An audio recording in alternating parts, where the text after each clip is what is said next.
సహవాస దోషం ఎంత భయంకరమైనదో తెలుసా? సహవాస దోషం. ఓసారి మహాత్మా గాంధీ గారు అన్నారట, నేను వినలేదు, చదివా. వినటానికి మనం ఆ రోజుల్లో లేం కదా. విన్నా. మహాత్మా గాంధీ గారు అన్నారట, నీ స్నేహితులు ఎవరో చెప్పు, నీవెలాంటివాడివో చెప్తా. నీ స్నేహితుని పేరేంటో, నీ స్నేహితుని వ్యక్తిత్వం ఎలాంటిదో, నీ స్నేహితుడు ఎవరో చెప్పు, దాన్ని బట్టి వాట్ యు ఆర్ నేను చెప్పగలుగుతాను అంటాడు. ఎందుకు ఆ మాట అన్నాడంటే, ప్రతి మనిషి మీద తాను ఎవరి మధ్యలో సహవాసం చేస్తున్నాడో ఆ సహవాస ప్రభావం చాలా మట్టుకు ప్రతి వ్యక్తి మీద ప్రభావితం చేస్తుంది. మంచోళ్ళతో స్నేహం చేస్తే నీవు మంచివాడిగా మారటానికి అవకాశం ఉంటుంది. ప్రతి వ్యక్తి జీవితంలో ఎక్కువగా ఒక వ్యక్తి మీద ప్రభావితం చేసేది పరిసర ప్రాంతాల్లో ఉన్న వ్యక్తిత్వాలు మన మీద ప్రభావితం చేస్తాయి. మహాత్మా గాంధీ గారు అంట మాత్రమే కాదు, పరిశుద్ధ లేఖనాల్లో భక్తుడైన సొలొమోను మాట్లాడుతూ సామెతల గ్రంథంలో ఇలా అంటాడు. చూడండి, సామెతల గ్రంథం 13వ అధ్యాయం 20వ వచనం. సామెతల గ్రంథం, నాతో కలిసి, జ్ఞానుల సహవాసము చేయువాడు జ్ఞానము గలవాడగును. కొంచెం స్వరం ఎత్తాలి.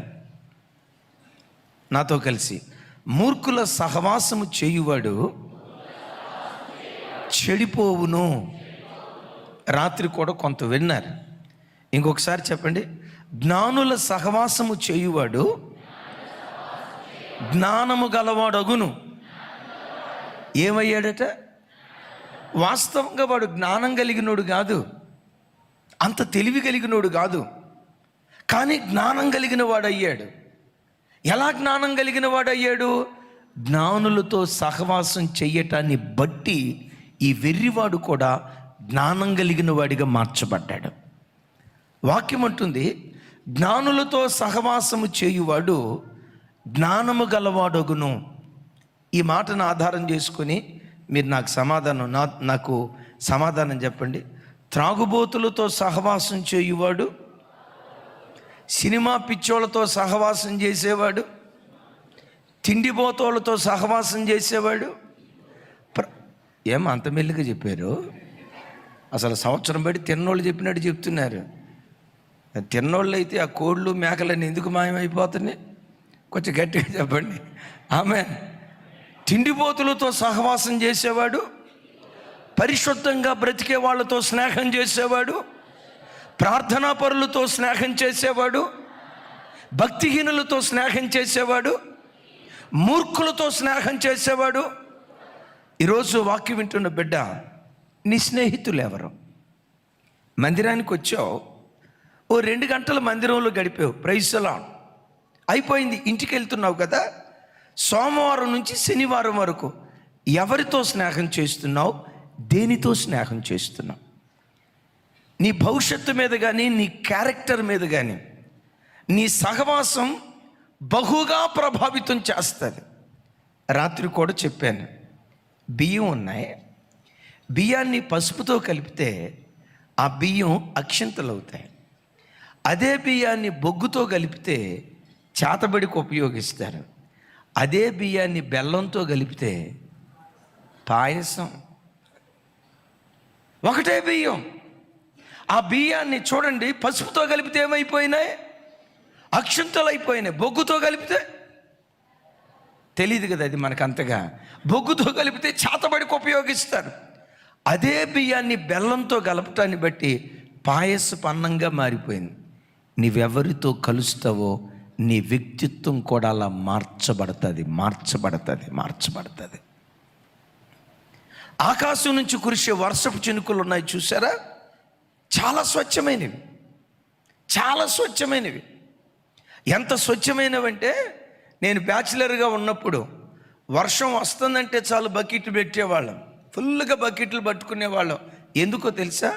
వర్షపు నీళ్లతో గనక బట్టలు తుక్కుంటే వాషింగ్ పౌడర్ నిర్మా, పాలల్లోనే తెలుపు, మెలమెలలాడే ఆ పాట అవసరమే లేదు. వర్షపు నీళ్లతో అంత చక్కగా బట్టలు ఉతుక్కోవచ్చు. వర్షపు నీళ్లు స్వచ్ఛమైనవి.